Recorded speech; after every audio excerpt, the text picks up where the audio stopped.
Snufkin, Melody of Moominvalley is a light-hearted adventure with a lot of musical elements to it, which has made it really fun to work on. My name is Oda Tilset, and I am the composer and audio lead on the Snufkin game. In the game, Snufkin has his harmonica and a couple other instruments eventually that he uses to help other characters and to traverse, opening up paths to areas he couldn't access earlier and so on. So yeah, music is a very important part of the game. My name is Ksen. I'm a member of the band Sigur Rós, and we collaborated in the Snufkin video game. But it's really hard to, to put music to a thing like Moominvalley, which is, such an abstract place. Also interesting with Moominvalley is that, all the characters have kind of this distinctive emotional life, and so to put music to something that it represents everybody is always going to be very difficult. I grew up with the Moomins like a lot of other people here in Norway, watching the Japanese anime on television, and I also had like little pamphlets and stuff with the stories. One of my favorite ones was the one where the whole Moomin house is taken over by plants. Yeah, it's been part of my childhood basically. Yeah, well, it's actually quite hard to when I think of the Moominvalley, I don't really hear that much music, and when I heard about this idea putting Sigur Rós music, onto this game, I wasn't sure, about that. Not mainly because of respect towards Moominvalley, and no music will kind of do it justice. Collaborating with Sigur Rós on this game has been a very unique experience for me because I've never had the opportunity to have music from such a well-known artist and then make new cover versions in a completely different style. So Snufkinifying the music of Sigur Rós has been a very unique challenge, and I'm very happy that I got to do it. Well, they did a very good job at at fitting it into the game, I think.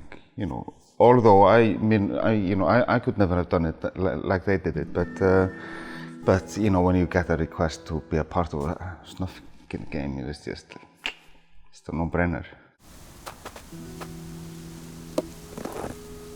The vibe in Sigur Rós's music is very different from the tracks that you hear most of the time in the game, because the game is very lighthearted and has a lot of air to it, which also Sigur Rós's music does.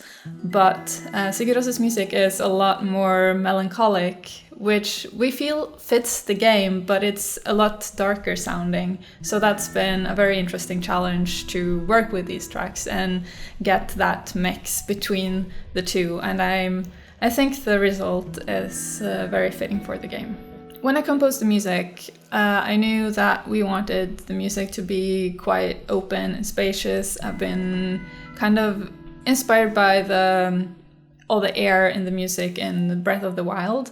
But the instrumentation is quite different.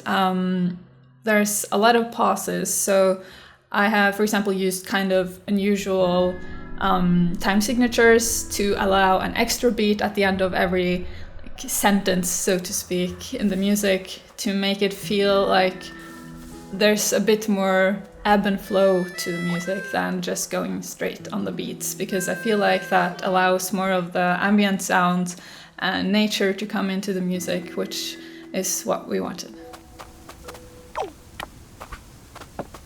When I started looking for inspiration for the music, I right away went straight to the soundtrack of the anime that I grew up with, because I have very fond memories of a lot of the melodies in that. And I wanted to hear if there was something I could get inspired by. But I very quickly realized that the music was just too weird.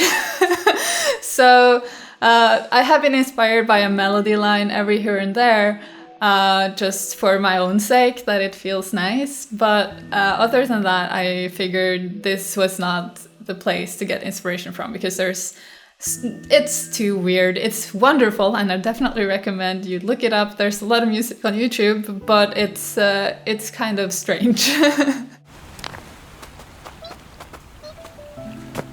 A lot of the sound effects in the game are made from different musical instruments. For example, the inspiration when you hear it idling in your environment, that has musical like wind chimes as elements to it, and those chimes are used for a lot of different sound effects. We also have the frog, for example, when it croaks. It's one of those the wooden frogs that you use like a stick to make a sound of. I blended that with the croak of an actual frog to make the sounds. So there's a lot of small hidden things like this throughout the game. We didn't want everything to be completely real. We wanted to have this overarching musical feeling to everything. We had a lot of fun with the voice acting for the game, especially. I got to do some voices myself, for example, which is always a big joy in any workday. But we also got a few of the devs on the team to do different voices, and that was just a delight. And we also got some of my voice actor friends here in Norway to do voices, and they had been so thrilled to get to do this because it's a universe that is very close to their hearts as well, having grown up with the Moomins on television and stuff.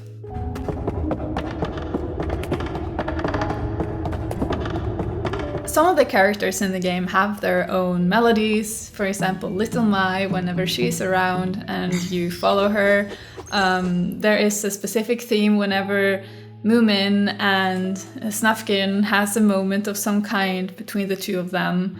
And also the park keeper has a theme that is quite different from the rest of the game, because we wanted to make sure that you could hear that there is a contrast between Snufkin and what he stands for and the park keeper, which has a very strict and different vibe to him. The title of the game, Melody of Moominvalley, has of course inspired both the narrative and the music, because the music underscores the narrative in a lot of ways.